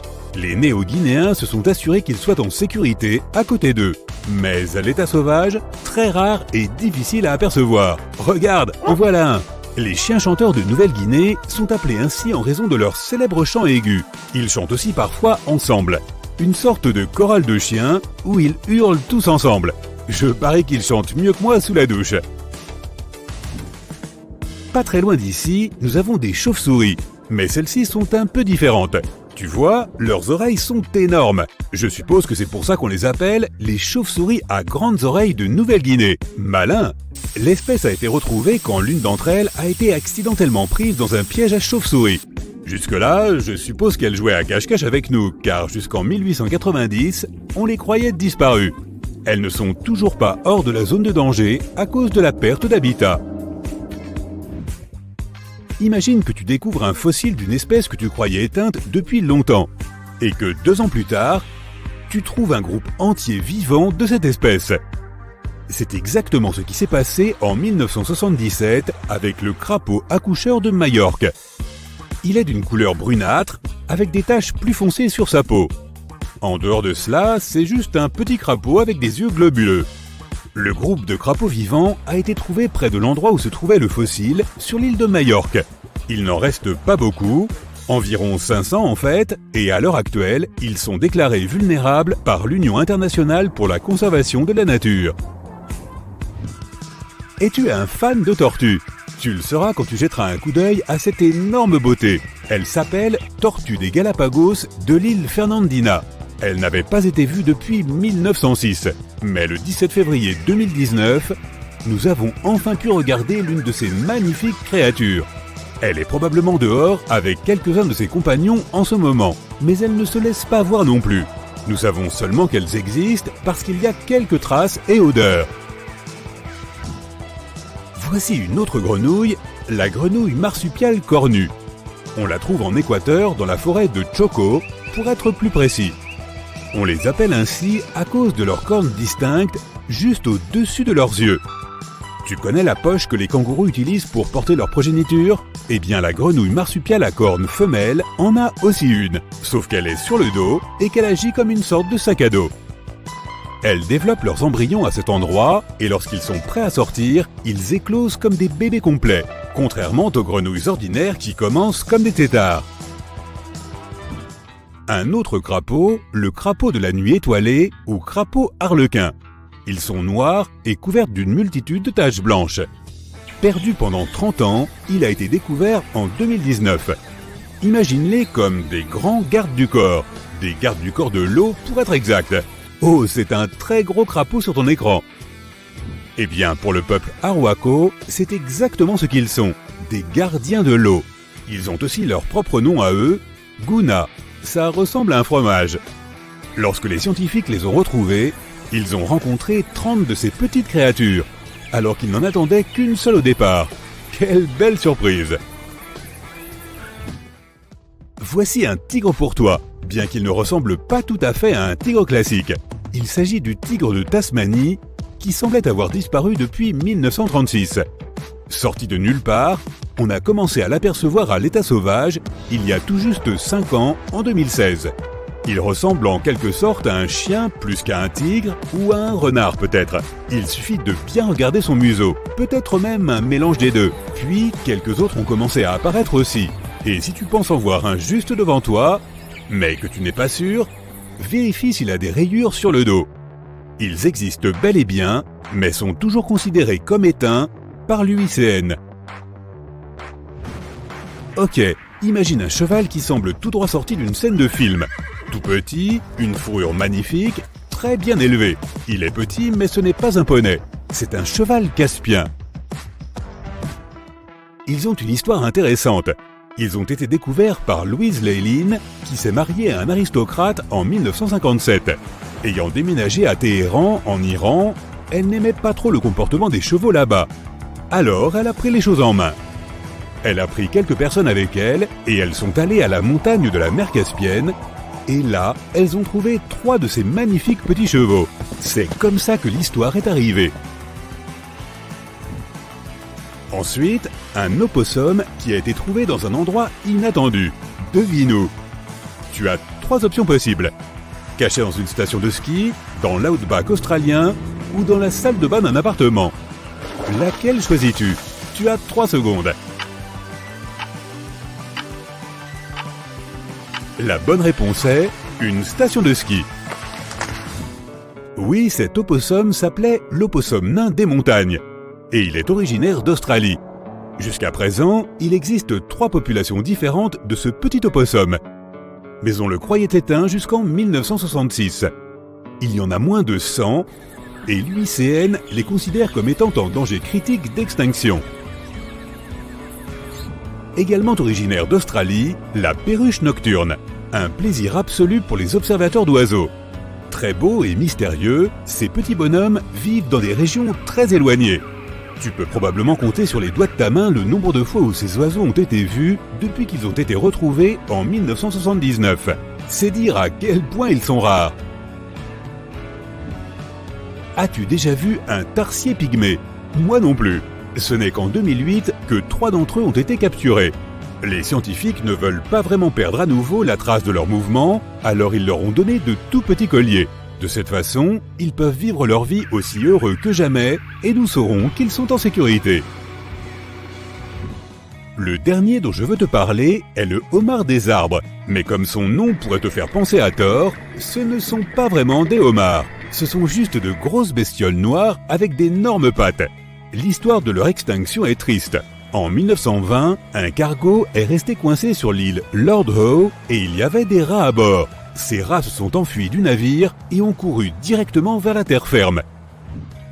Même si les homards des arbres sont plus gros que la plupart des insectes, ils sont encore relativement petits comparés aux rats. Les pauvres n'avaient aucune chance. Pourtant, en 2004, la vie a repris son cours pour ces créatures distinctes. 2 scientifiques australiens qui se promenaient sur l'île en ont trouvé 24. Tous vivaient sous un seul arbuste. Hey, s'il y a assez d'espace pour tout le monde, ce n'est pas petit, c'est douillet. Conclusion, il vaut mieux être différent qu'éteint, n'est-ce pas? Crois-le ou non, certains animaux ont des super pouvoirs. De la langue collante au changement de couleur, tu es sur le point de découvrir 13 animaux étonnants avec des capacités très spéciales. Si tu as beaucoup de fourmis ou de termites chez toi, tu serais heureux d'avoir cet animal pour compagnon. Le fourmilier géant porte bien son nom.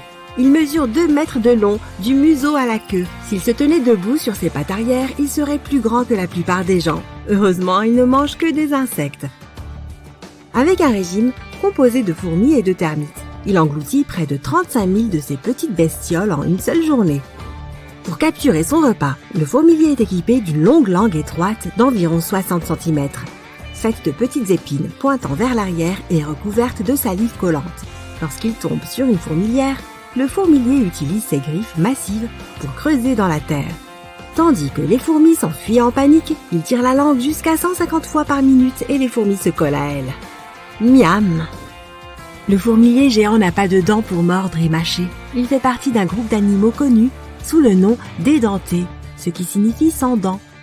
À la place, le fourmilier géant broie sa nourriture contre son palais. Une langue comme celle-là serait pratique pour manger du pop-corn au cinéma. Un autre animal doté d'une langue étonnante est la tortue alligator. Sa langue n'est pas longue et collante. Au lieu de cela, elle a une petite excroissance remplie de sang qui ressemble à un petit ver rose. Lorsque la tortue a faim, elle reste parfaitement immobile sous l'eau. La seule chose qui bouge est cet appendice en forme de ver. Tout poisson qui nage pour l'observer de plus près devient rapidement son dîner.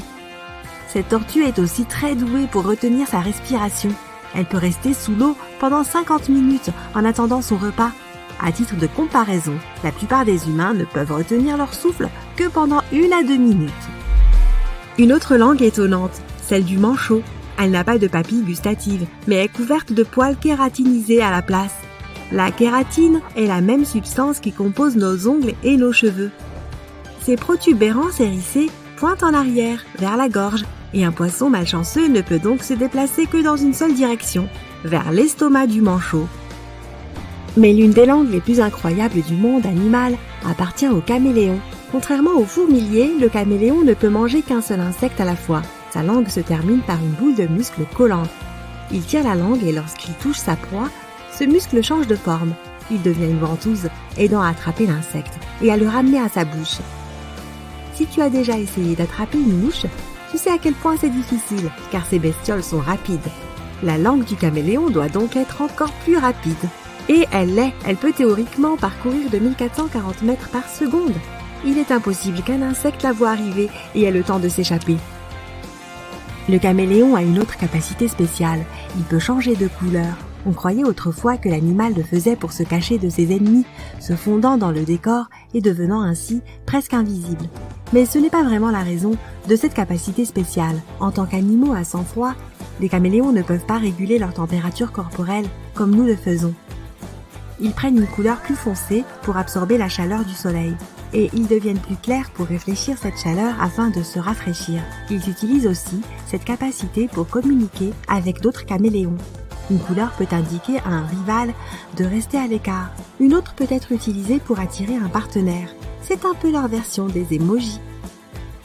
Mais lorsqu'il s'agit de changer de couleur, le caméléon ne fait pas le poids face à la seiche. Apparentés au calmar et à la pieuvre, ces mignonnes petites créatures océaniques peuvent changer la couleur et la texture de leur peau. Cela signifie qu'elles peuvent ressembler à presque tout ce qui se trouve dans leur environnement, d'un rocher quelconque au fond de l'océan à un morceau de végétation flottante. Ce sont vraiment les championnes du monde, du cache-cache. Cette capacité est très pratique lorsqu'elles essayent de se cacher des dauphins, des requins ou des phoques qui voient la seiche comme un délicieux casse-croûte. Un animal qui compte sur le camouflage 24 heures sur 24 et 7 jours sur 7 est le phasme. Cet insecte qui ressemble à une brindille pourvue de pattes t'est probablement familier. Sa taille peut varier de 2 à 30 cm de long. Et pendant qu'il se cache sur un arbre, ressemblant à une autre petite branche, il peut manger tout ce qu'il veut. En tant qu'herbivore, il est très heureux de grignoter des feuilles. Mais n'en attrape pas un par accident la prochaine fois que tu fais jouer ton chien à rattraper le bâton. À défaut de pouvoir se cacher, certains animaux font exactement le contraire. Au fil du temps, ils ont évolué pour se faire remarquer afin d'avertir les prédateurs d'un danger potentiel. Cela implique souvent des couleurs vives et des motifs, et ce comportement s'appelle l'aposématisme. Le papillon monarque en est un bon exemple. Lorsque tu en vois un, il est facile de s'émerveiller de sa belle couleur orange et du motif sur ses ailes. Mais avec une apparence aussi flashy, il est sûrement facile pour les prédateurs de le trouver. En fait, la couleur vive est un avertissement. Manger un papillon monarque peut être une très mauvaise idée. En raison de leur régime alimentaire, au stade larvaire, les monarques sont très toxiques. Tout animal qui en mangera un tombera très malade et ne se risquera plus à le faire. Les rayures blanches et noires de la moufette sont là pour la même raison. Elles permettent aux autres animaux de savoir que s'ils s'en prennent à elles, ils risquent d'avoir une mauvaise surprise. Les moufettes ont 2 glandes près de leur postérieur qui peuvent émettre un spray nocif appelé thiol. Il a une odeur d'œuf pourri. L'animal peut même ajuster son jet, ce qui en fait un mécanisme de défense puissant. Et il peut pulvériser 6 fois de suite. Après cela, il sera sans défense pendant 10 à 14 jours, le temps que ses glandes développent de nouveau ce merveilleux parfum, de l'eau depuis toi, en quelque sorte. Une fois que tu as été vaporisé, il est très difficile de l'enlever, même avec de l'eau. Alors si tu vois une moufette dans la nature, assure-toi de lui laisser beaucoup d'espace. Comme la moufette, le porc-épic nous donne 30 000 très bonnes raisons de le laisser tranquille. Il est en effet couvert de milliers de piquants acérés. Et à cause des près de 800 barbillons situés à l'extrémité de chacun d'eux, ces piquants sont difficiles à enlever si tu en as un coincé dans la peau. Heureusement, l'idée reçue selon laquelle les porcs-épics pourraient lancer leurs piquants est fausse. Il faut en toucher un pour qu'ils se détachent. Même sous l'eau, certains animaux ont des pouvoirs spéciaux pour se défendre. L'anguille électrique a une capacité étonnante, bien que tu aies probablement déjà deviné de quoi il s'agit. Elle possède des organes dans son corps qui peuvent libérer une puissante décharge électrique, allant jusqu'à 800 volts, ce qui est plus élevé que la tension d'une prise électrique. La créature s'en sert pour étourdir les petits animaux ou électrocuter ses ennemis. Elle peut aussi créer des impulsions électriques pour communiquer, envoyant une forme de code morse aux autres anguilles. Au lieu d'une charge électrique, le toxote ou poisson archer utilise sa salive pour capturer son repas. Si tu en vois un pour la première fois, tu penseras qu'il n'a rien de spécial. Il ressemble à n'importe quel autre poisson. Mais attends de voir son super pouvoir. Le poisson archer se nourrit d'insectes. Or, les insectes ne vivent pas tous dans l'eau. Il lui est donc difficile de se nourrir. Alors que fait ce petit bonhomme? En s'appuyant sur la conception spéciale de sa bouche et sur son excellente vue, il crache un puissant jet d'eau qui peut frapper un insecte sans méfiance.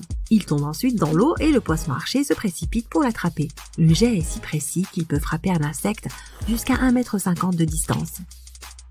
Une créature dotée d'une capacité similaire, mais bien plus dégoûtante, est le lézard à cornes. Il peut inonder de sang la zone des sinus près de son œil. Puis lorsqu'il se sent menacé, il fait jaillir ce sang de son orbite jusqu'à 1 mètre de distance. C'est suffisant pour faire sursauter un ennemi, ce qui donne au lézard le temps de s'échapper. Il utilise aussi cette compétence spéciale pour enlever la saleté et la poussière qui s'infiltrent dans ses yeux. Et enfin, l'animal que tu ne rencontreras probablement jamais de ton vivant, même s'il vit partout sur la planète, est le tardigrade, aussi connu sous le nom d'ourson d'eau. Ce sont des animaux microscopiques à 8 pattes qui sont même allés dans le vide de l'espace et ont survécu. Ils sont à peu près indestructibles et ont été trouvés dans les profondeurs de la mer et dans le désert glacé de l'Antarctique. Pour survivre dans les conditions les plus difficiles, ils se transforment en boules déshydratées.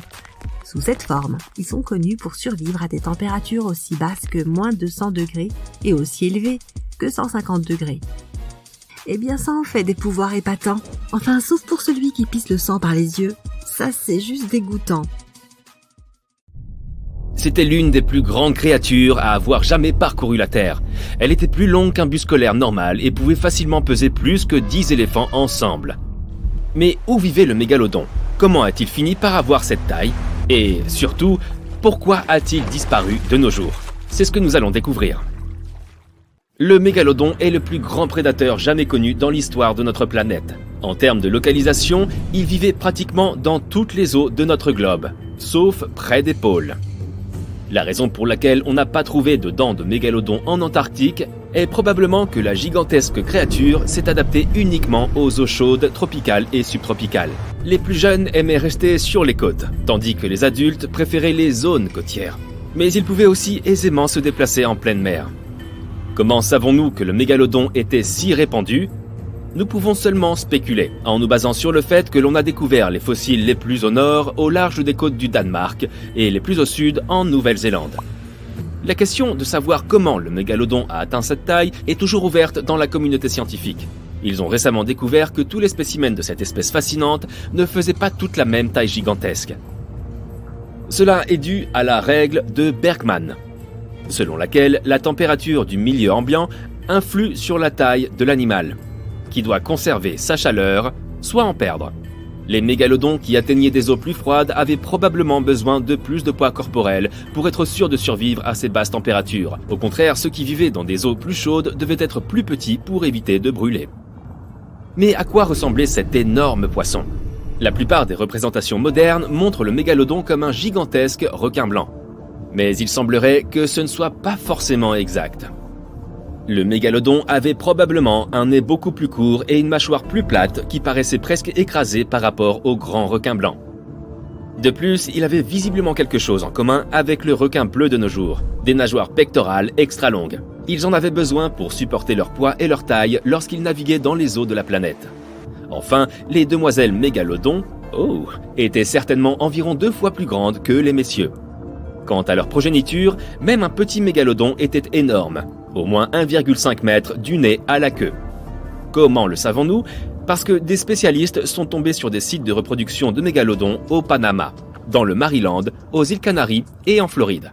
Même les piles de couches sales étaient énormes. Non, allez, je rigole. L'aspect le plus effrayant de l'apparence du mégalodon était certainement sa bouche. Je veux dire, si tu y penses, le mégalodon mangeait des baleines pour dîner, alors il avait évidemment besoin d'ouvrir sa bouche assez grand. Les scientifiques ont estimé que sa mâchoire devait avoir une taille hallucinante, 2,7 à 3,4 mètres de large. Pour te donner une idée, cela signifie qu'il aurait pu facilement engloutir 2 personnes adultes côte à côte. Attends, quels 2 adultes en fait? Ces mâchoires impressionnantes comportaient également 276 dents. D'après les reconstitutions modernes de la force de sa morsure, il semblerait qu'il ait été l'un des plus puissants animaux de proie, sinon le plus puissant à avoir jamais existé. À titre de comparaison, la force de morsure des humains peut atteindre environ 1300 newtons. On estime que les grands requins blancs d'aujourd'hui sont capables de mordre avec une force de plus de 18 000 newtons. Le mégalodon bat tous les records, avec une force de morsure estimée jusqu'à 10 fois supérieure. Il pourrait pratiquement écraser une voiture avec très peu d'effort. Ses dents étaient également assez surprenantes. Comme les requins, le mégalodon remplaçait rapidement ses dents cassées ou usées. Avec 4 ou 5 rangées de dents dans sa bouche, il agissait comme un tapis roulant, faisant repousser les dents abîmées ou manquantes en 48 heures environ.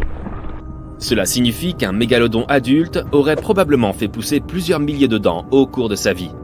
Or, c'était gentil de leur part, car c'est précisément l'une des raisons pour lesquelles les dents de mégalodon sont si fréquentes dans les archives fossiles et que nous sommes en mesure de les étudier correctement. Pour conserver son physique impressionnant, le mégalodon devait manger approximativement 1134 kg de nourriture par jour.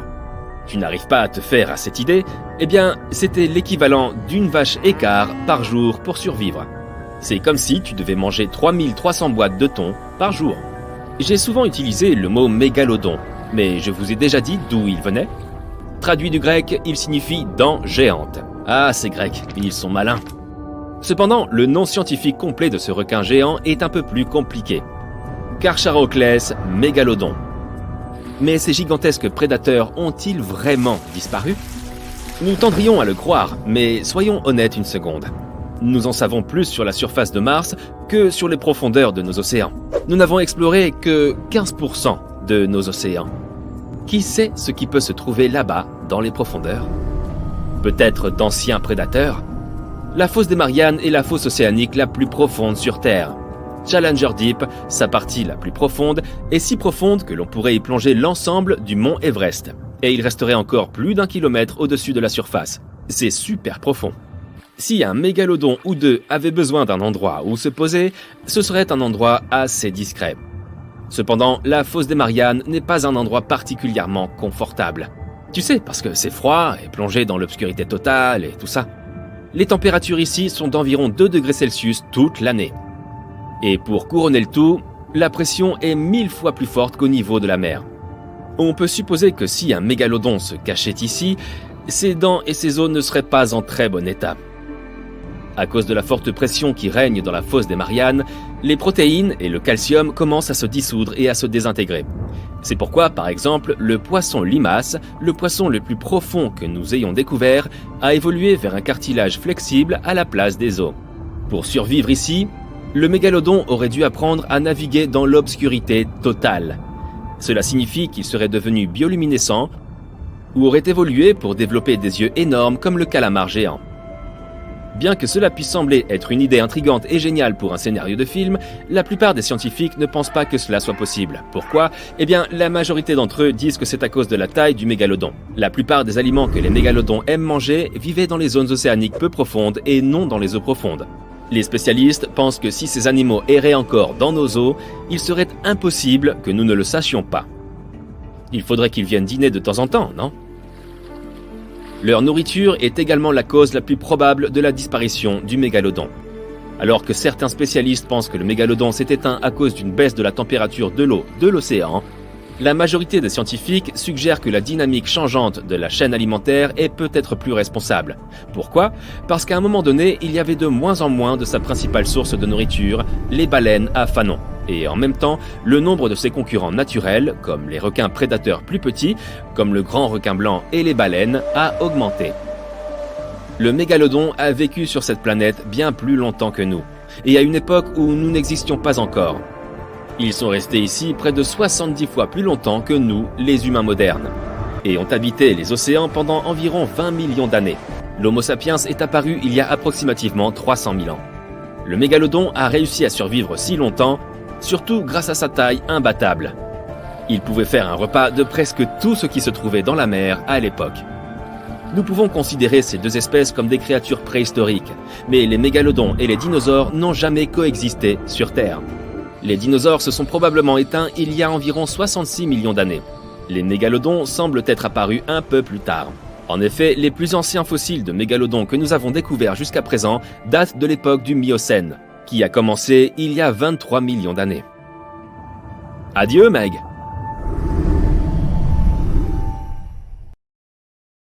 Très bien, tu fais de la plongée sous-marine dans la mer, tu admires les coraux et les poissons de toutes les couleurs qui passent, quand soudain, une ombre énorme apparaît au-dessus de toi. Tu lèves les yeux et tu vois une énorme créature qui s'approche de toi, sa bouche béante prête à t'avaler. Détends-toi, reste tranquille et tout ira bien.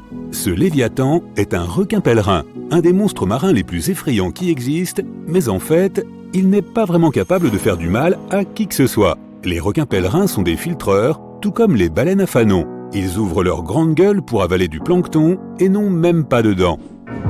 Il est tard dans la nuit dans la jungle d'Amérique centrale, tu es dans la nature pour observer les oiseaux et tu entends un battement d'ailes. Excité, tu regardes attentivement dans tes jumelles de vision nocturne pour soudain voir apparaître un visage tout droit sorti de tes pires cauchemars. Ne crie pas, tu vas l'effrayer. C'est une chauve-souris toute ridée qui est parfaitement inoffensive et qui ne s'intéresse pas à toi. Ce sont des chauves-souris frugivores et les rides sur leur visage leur permettent de recueillir les morceaux de fruits et du jus pour manger plus tard. D'ailleurs, leur nom latin, Centurio senex, leur a été donné à cause de leur ressemblance avec des humains centenaires. Tu te promènes dans un parc national népalais et décides de te laver le visage dans une rivière. Mais soudain, tu restes figé de terreur.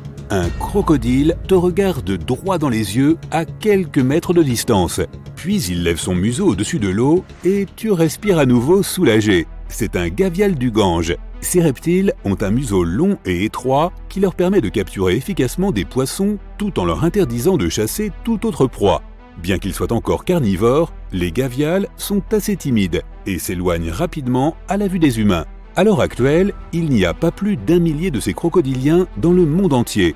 Alors laisse tomber, surtout s'il s'agit d'une fille gaviale. Ah ah ah.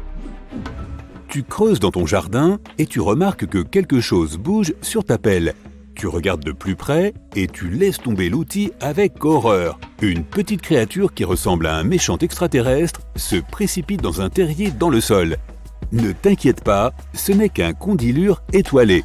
Ces créatures ont un museau particulier qui semble avoir explosé de l'intérieur. Leurs yeux sont petits et peu efficaces, donc cette espèce d'étoile sur leur nez les aide beaucoup à se déplacer et à chercher de la nourriture. Elle est toujours en mouvement, en train de toucher tout ce qu'elle peut atteindre avec ses tentacules, comme si c'était de minuscules doigts. Oh, tu te baignes à nouveau dans l'océan ? Eh bien, regarde sur ta droite. Il y a un vrai requin avec des dents qui foncent droit sur toi. Non, ne panique pas, c'est juste un requin-taureau. Et il n'a rien d'un taureau. C'est un requin piscivore qui nage lentement dans les mers et chasse sa proie de temps en temps. On n'a jamais rapporté d'attaque sur les humains, mais il a toujours des rangées de dents pointues, alors n'essaie pas de le toucher au cas où. Il peut sembler tranquille, mais tu ne voudrais pas qu'il te grignote, n'est-ce pas? Bon, de l'océan au désert, tu es en Australie et tu as envie d'un peu d'eau. Tu vois un endroit où tu peux peut-être en trouver. Alors tu commences à creuser dans le sol et tu tombes sur une créature venue des profondeurs de la terre, toute couverte d'épines.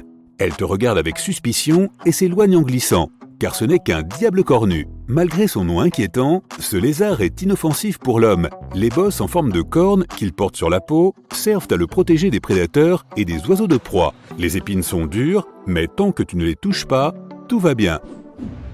Maintenant, si tu es arachnophobe, cela ne te servira pas à grand-chose, mais les frines, que tu peux rencontrer en Amérique du Nord et du Sud, ainsi qu'en Asie et en Afrique, ont plus peur de toi que toi d'elles. Dis-toi bien cela. Ces créatures cauchemardesques n'ont pas de dard et ne mordent même pas lorsqu'elles sont menacées. Le pire qu'elles puissent faire, et seulement si tu les accules, or pourquoi ferais-tu une chose pareille, est de te piquer avec leurs pattes avant, en laissant de minuscules marques de piqûres sur tes doigts. Beaucoup de gens les prennent carrément comme animaux de compagnie, car elles sont très affectueuses envers leurs propriétaires. Ouais. Si jamais tu tombes sur un terrier où il y a une créature chauve avec de grandes dents qui te regardent, ne t'en fais pas et laisse-la tranquille. Les rataupes nus sont les chats sphinx parmi les rongeurs.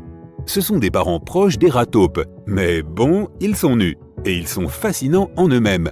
Comme ils vivent presque complètement sous terre, ils ont quasiment le sang froid, mais peuvent vivre à n'importe quelle température extérieure. Et leur peau ridée et flasque ne ressent aucune douleur, de sorte que les dents pointues des autres ne font pas peur aux rataupes nus.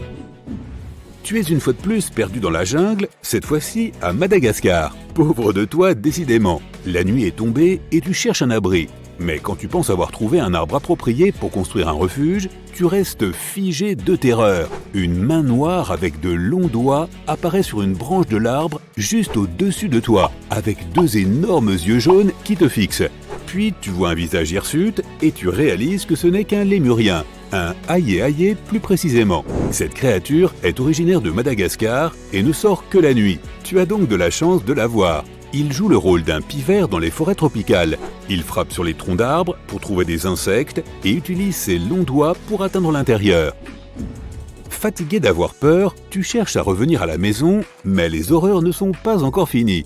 Un grand serpent rouge et blanc se dresse sur ton chemin. Il siffle et attend que tu bouges. Tu sais que c'est un serpent corail, une espèce venimeuse très dangereuse. Tu t'arrêtes et ce n'est que lorsqu'il s'éloigne enfin en glissant que tu réalises qu'il s'agissait en fait d'un serpent laitier de l'Est. Ils imitent souvent les serpents venimeux, pas seulement les serpents corail, pour se protéger des prédateurs. Cependant, si tu n'es pas un expert en serpents, il est toujours préférable de rester à l'écart. Bon, cette créature va s'inviter dans tes rêves les plus sombres, un mille-pattes géant africain. Il est grand, noir, brillant et il a des centaines de petites pattes pour ramper. Et pourtant, s'il avait des grands yeux ronds, il pourrait même être plutôt mignon. C'est peut-être pour cela que tant de gens les gardent comme animaux de compagnie. Ça, et parce qu'ils vivent généralement jusqu'à 10 ans. Les mille-pattes géants ne peuvent pas vraiment mordre. Leur seule défense est de se recroqueviller en une boule dure et de sécréter un liquide irritant pour les pores de sa peau. Si tu oses le toucher, ne te frotte pas les yeux ou le nez par la suite. C'est assez désagréable. L'araignée Goliath est un autre animal de compagnie rampant très populaire. Il n'est pas dangereux pour les humains, même s'il ressemble à ton pire cauchemar. C'est l'une des plus grandes araignées du monde. Et comme son nom l'indique en anglais, Goliath Bird Eater, soit mangeur d'oiseaux, elle chasse parfois de petits oiseaux pour se nourrir. Mais elles ne font pas partie de son régime alimentaire habituel. L'araignée préfère les vers et les amphibiens. Cependant, évite de l'effrayer. Elle peut toujours mordre ou libérer des poils en cas de légitime défense. La piqûre est semblable à celle d'une guêpe et les poils peuvent provoquer une grave irritation de la peau. Mais la plupart du temps, ce gentil géant est juste timide et s'éloigne en rampant quand il te voit. Oh mon Dieu, un autre serpent s'approche de toi. Et vite! Tu es sur le point de faire demi-tour et de courir quand tu vois une forme avec 8 pattes qui coupe le chemin du serpent et saute dessus. C'est un autre arachnide et il a l'air encore plus terrifiant que le serpent. C'est un solifuge. Ce n'est pas vraiment une araignée ni un scorpion, ces créatures appartiennent à une famille distincte. Elles sont devenues l'objet de nombreuses légendes urbaines, mais en fait, elles n'ont même pas de venin. Bien sûr, elles peuvent mordre et leurs mâchoires sont assez puissantes. Mais les solifuges ne peuvent pas faire beaucoup de mal à un humain à part le mordre. Elles se cachent dans le sable et les terriers pour sauter sur des lézards, des invertébrés et oui, même des serpents. Et maintenant, imagine un cloporte. Pas vraiment une beauté, mais comme il est petit, ça va. Mais s'il était 10 fois plus gros, non, ça n'irait pas du tout. Pourtant, une créature pareille existe. C'est un batynome géant.